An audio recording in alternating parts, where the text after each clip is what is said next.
previous few weeks in Formula 1 have been focused around Ford and Red Bull, with Mason Wood and Noah James losing their drives due to offences of data stealing. But what's been going on in the background throughout the majority of the season has been the attack that Monster have continued to apply onto Sam and also Jaguar. Charles Leclerc has obviously stated many times throughout the start of the season how he looks to try and attack these brand deals as they're starting to harness driver careers, and Monster seem to be taking it to the next level as they are continuing to pile on the pressure on both Jaguar and Sam. This statement has come out once again as Sam has in Thursday called out for Jaguar to get their act together in races. Sam stated that there have been many races now in which Jaguar continue to throw away due to errors that can't physically be made at this level. The example that he brought into mind was the Singapore Grand Prix, when it was quite clear that the best way to get around that circuit fastest in the race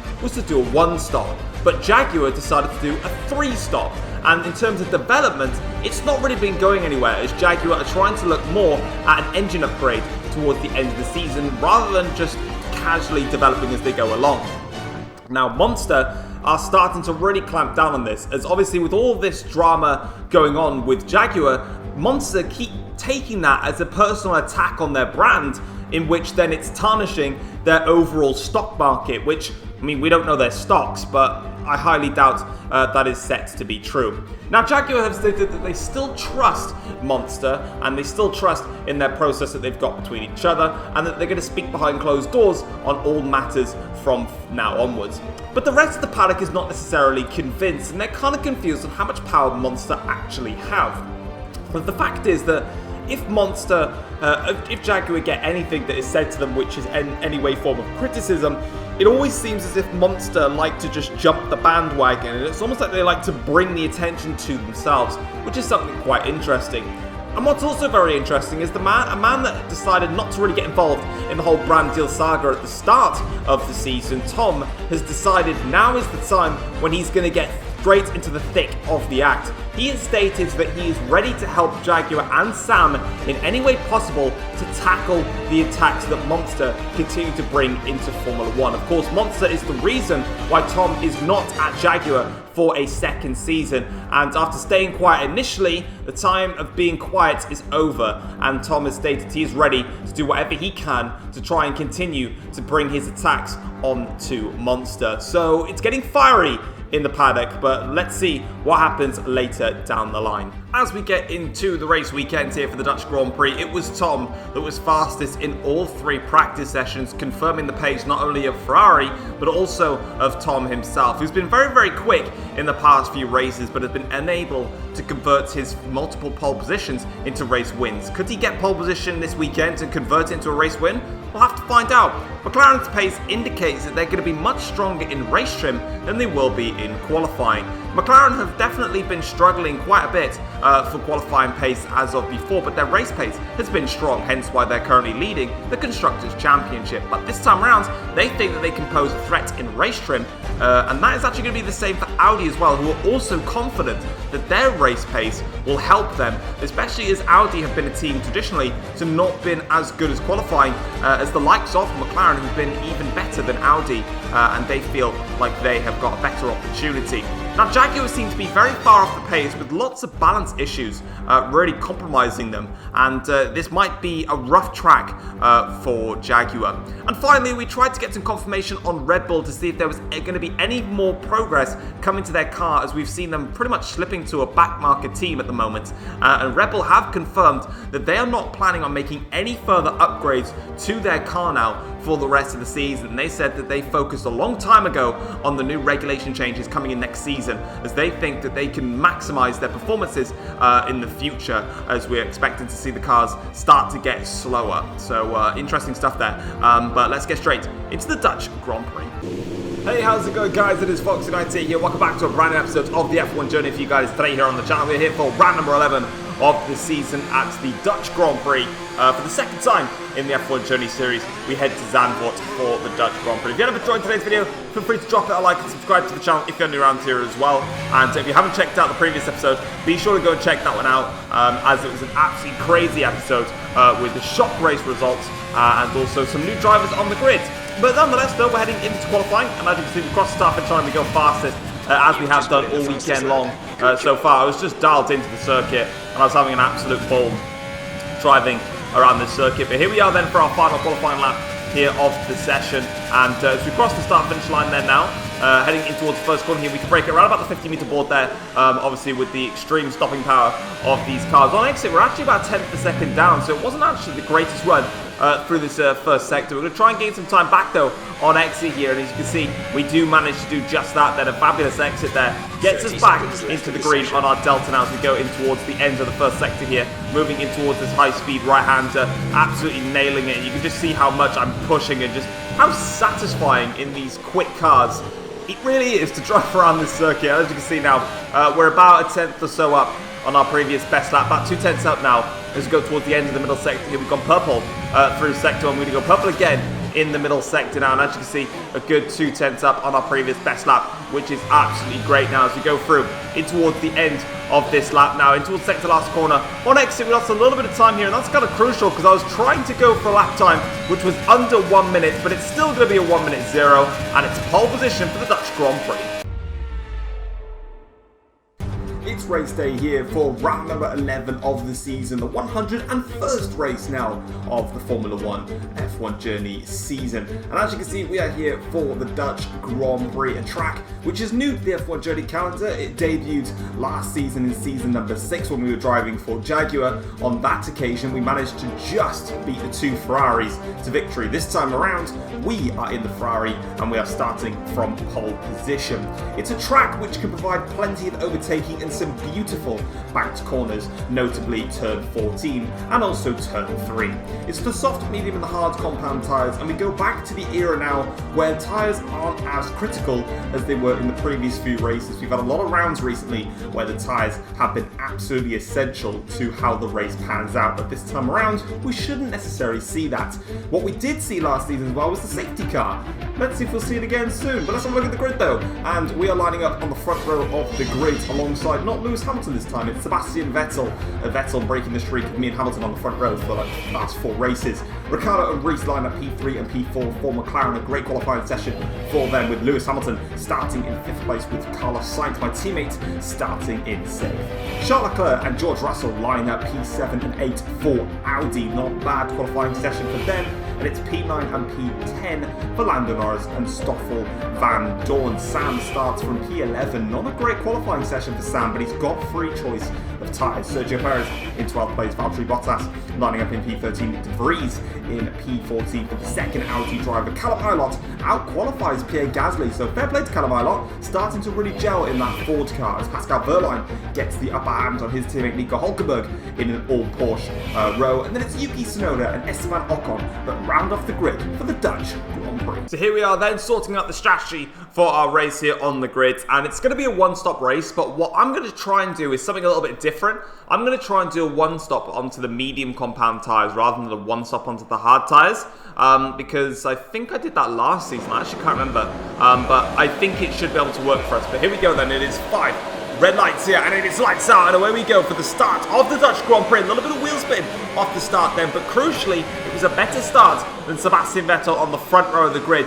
and we can get away quite nicely, and now through in towards the end of this first section corner. So you can see one of the McLarens behind then, scrapping away with the Mercedes. I think the McLaren has actually got in front there, so that's a little bit interesting for the course of this Grand Prix. The Mercedes-Benz, as we know, is not necessarily the quickest in race trim, but it's certainly up there in qualifying performances, and now with the McLaren instantly passed, that might just be a little bit of a concern in terms of race pace, whether that McLaren can stay with us. But so far, as you can see, they're closing in a little bit, but we're not using our ERS in these early stages, as there's just no need to. I know that the AIs are just going to run max power for the first few laps, so there's no point in wasting all of my battery, all of my fuel mixture, and crucially, all of my tyres in order to actually defend against them. I might as well just let them stay close, and then when they start dropping off in terms of power, I'll then start really picking up the pace. And as you can see, this is where I'm going to deploy most of my ERS though, on the exit of the banking, and you can see how much time that we managed to gain there as we set the fast lap of the race on a 1 minute 7.1.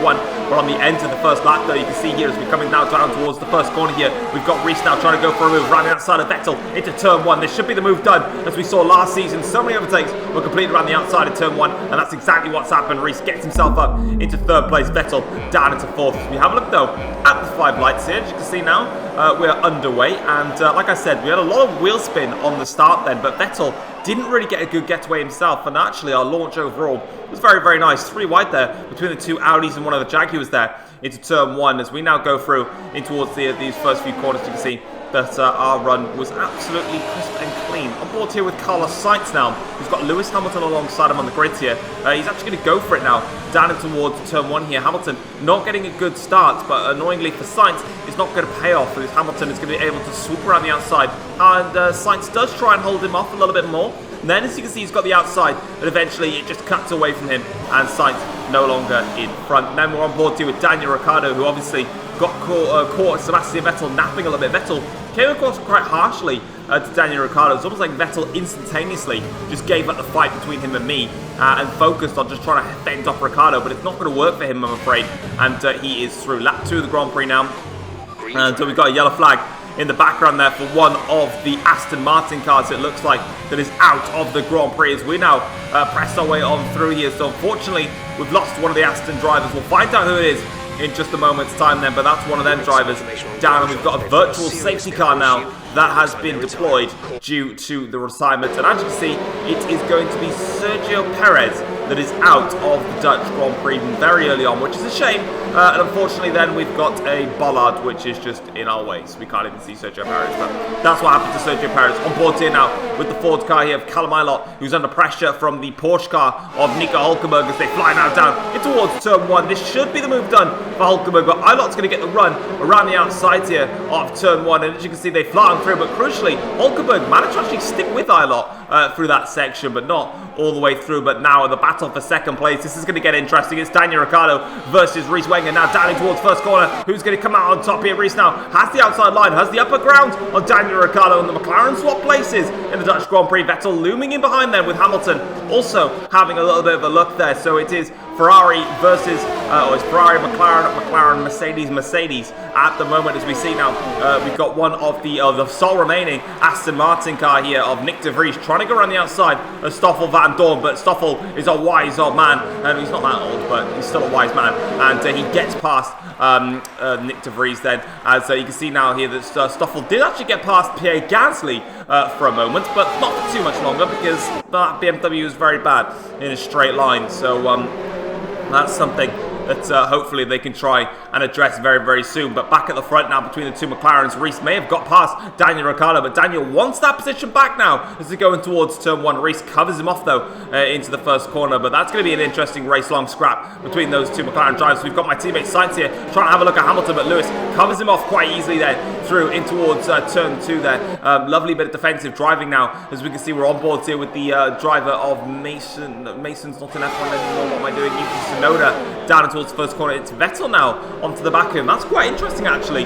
Vettel there on another set of soft tyres, so Vettel has come in really early to pit for a set of softs, confirming that Vettel is doing a 2-stop in this race, which is very, very strange. But we're on board here with Lando Norris that gets past Callum Ilott. Now it's up to Lewis Hamilton and also Vettel and also Sainz to get in front. There's a lot of these drivers now making their first stops.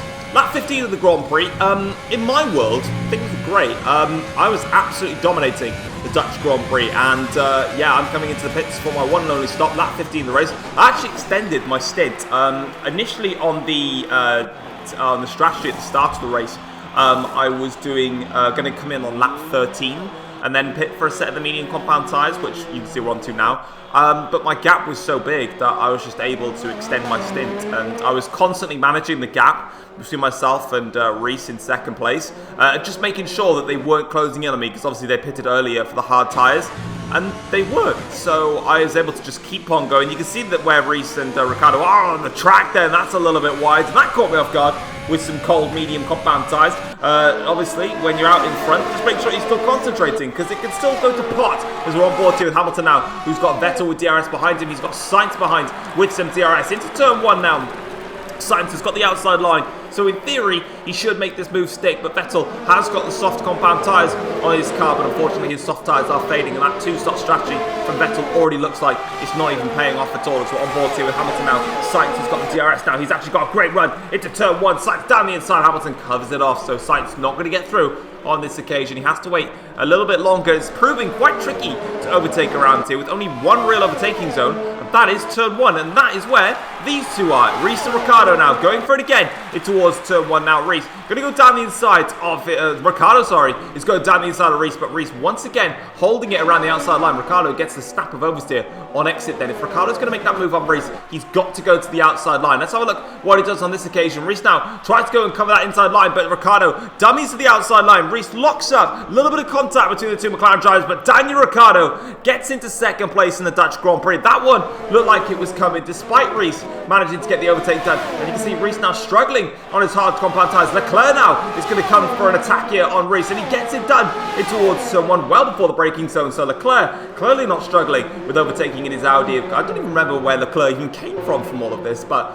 yeah, Leclerc's been flying in this Grand Prix. On board now with Sainz again here, who's trying to attack Hamilton. Hamilton trying to attack Lando Norris. This is why it's been proving quite difficult for Sainz to move up the order, because he's trying to attack Lewis Hamilton, who's got DRS here on Lando Norris, but Sainz gets around the outside of Lewis Hamilton, and he's finally past the Mercedes driver who's been defending for quite some time. And now Lando Norris all of a sudden has got Carlos Sainz behind him, and Sainz has decided all of a sudden to just activate turbo mode in this Grand Prix. He now flies through past Lando Norris and moves up another spot in this Dutch Grand Prix. I think this is the battle for 5th place, if I can remember correctly. Norris, though, on his hard compound tyres, really struggling here to get any form of pace and momentum now. Lewis Hamilton here is going to try and go around the outside of turn 1 and see if he can get himself past Lando Norris. George Russell right in behind all of that, and then also Sam is behind that. And as you can see, it's quite easy for Lewis Hamilton. He's actually through. Lando Norris not putting up a fight there, and it is all done in his lap. Lap 35 onto lap 36, and all I can say to you guys is this race was just lights to flag type stuff.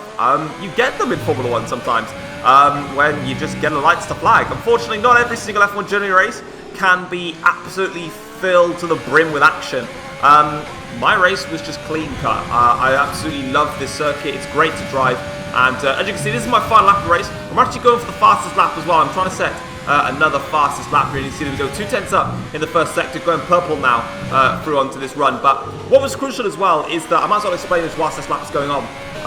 Whilst trying to obviously find how the AIs were getting on, because obviously my race was just really quiet, it was very hard for the AIs to overtake, which was quite interesting actually, but they were finding it really difficult to overtake, and the only overtaking spot was round the outside of turn 1. If they got down the inside of the driver, it actually wasn't enough as we went purple again in the middle sector. But that being said and done, we've had a lot of races where we've been on pole position recently and haven't capitalised. Here today though, we've done just that, setting the fastest lap on the final lap, and crucially managing to convert a pole position into a win. We got pole at the Spanish Grand Prix last time out, damaged our front wing, couldn't overtake the traffic, and that was game over. And then at the Hungarian Grand Prix we got pole position, and again we managed to make a mistake and crash, and that cost us our chances. But today we didn't need any other chances. We took our opportunity when it mattered. And as you can see, it was lights to flag victory, and probably the most dominant victory so far in the F1 Journey Season 7. As you can see, we took the win by nearly 20 seconds over Daniel Ricciardo. Charles Leclerc finishing in 3rd place for Audi. Reese in 4th, just 6/10 behind in the end, but unfortunately that was not enough. Then it was Sainz in P5. Actually, if Sainz, again, overtaking was so difficult, but Sainz in the end was actually quite close to the likes of Reese, Leclerc and Ricciardo. If you look at this gap, 23.4. So, in theory, Sainz may have just been able to get a very strong result in there. Lewis Hamilton manages to claim 6th place in this Grand Prix. Lando Norris finishes in P7 for Jaguar. George Russell 8th for Audi. Sam, a disappointing P9. And Stoffel Van Dorn picking up his first points for BMW Red Bull Racing with the 1 solitary point, and we get the extra point for the fastest lap, which we saw on the last lap of the race with a 1:02.024. And then the second half of the table, Sebastian Vettel finishes 11th for Mercedes after starting on the front row. 2-stop strategy for Vettel is not the way to go, especially with Mercedes' race pace. it was not the right thing to do. Valtteri Bottas finishes in 12th for Renault, ahead of Gasly in the Ford. Nick de Vries, P14 for Aston Martin, ahead of Nico Hulkenberg in P15 for Porsche. Callum Ilott finishes in 16th place for the second Ford driver, ahead of Esteban Ocon. Then it's Pascal Wehrlein, Yuki Tsunoda in P19, and then Sergio Perez, the only driver to DNF from this Grand Prix in his Aston Martin car there, which is a real shame for him.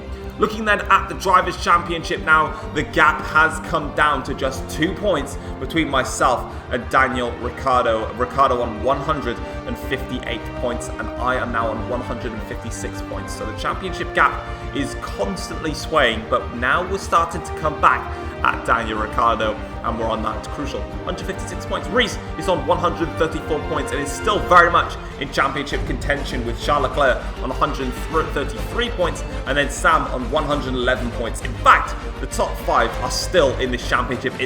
We're covered by 47 points. It's not a lot in it. Lewis Hamilton is 6th in the championship on 77 points, with Lando Norris on 75 points. George Russell is on 56 points. Carlos Sainz is on 51 points, catching Russell now, and he might actually be in a chance of getting 6th in the championship as things keep going on. Valtteri Bottas maintains his position in the top 10 of the championship with 35 points. Next up is the British Grand Prix. Traditionally, at the moment, it's not been a strong circuit of mine, so that championship gap of 2 points is kind of crucial that we close that gap down, because it could well extend in the next race. In the Constructors' Championship, McLaren are on 292 points. Ferrari are on 207 points. McLaren still asserting their dominance out front in the championship. Audi are 189 points, with Jaguar on 186 points. What's crucial actually in the Constructors' Championship is that both ourselves in the Ferrari and Audi have leapfrogged Jaguar. Jaguar was 2nd in the Constructors' Championship, down to 4th now. Mercedes 105 points to their name. Red Bull are on 38 points, now pull a point clear of Renault thanks to that point from Van Dorn. Porsche are on 33 points, with Ford on 30 points, and then Aston Martin with just 3 points. But that is it for the Dutch Grand Prix. Let's go take a look at the post-race notebook and see how all of the teams and drivers have reacted from today's Grand Prix.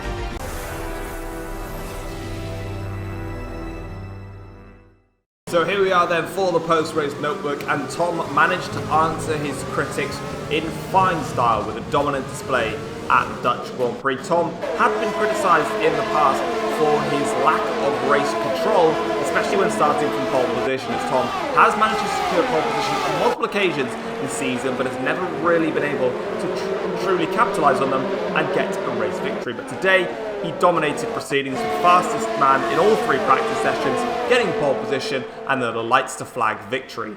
Daniel Ricciardo defeated his teammate Reese to take P2 with Charles Leclerc, snatching P3. Reese tried to get P3 back off Leclerc, but it was not to be. Jaguar were left scratching their heads after a poor performance from the Dutch Grand Prix saw them nowhere near the fight with Tom, the 2 McLarens and Audi. In fact, Jaguar were so poor that Mercedes-Benz had the pace over them, with Mercedes not really being able to get close to those teams throughout the entirety of the season, but Mercedes had the pace. The Jaguar really confused, as this is a track which is quite high speed and should technically be suiting their car, but unfortunately on this very day, it wasn't able to do that. Charles Leclerc was happy to get himself onto the podium for Audi and fight back during the race. Of course, Audi did predict that they would struggle in qualifying, as they so often have done this season, and then they'd be able to fight their way back, and that's exactly what they have done. They've managed to get back up into 3rd place, and Leclerc definitely leading the charge for Audi. And Stoffel Van Dorn was pleased to get his first points for Red Bull. A bit of a surprise that BMW Red Bull Racing scored a point here today, but they did just that. And Van Dorn says there is a lot more to come from Red Bull in the near future. But that is it for the Dutch Grand Prix. We will see you guys next time around for the British Grand Prix. For now, guys, I'm out. Take care all.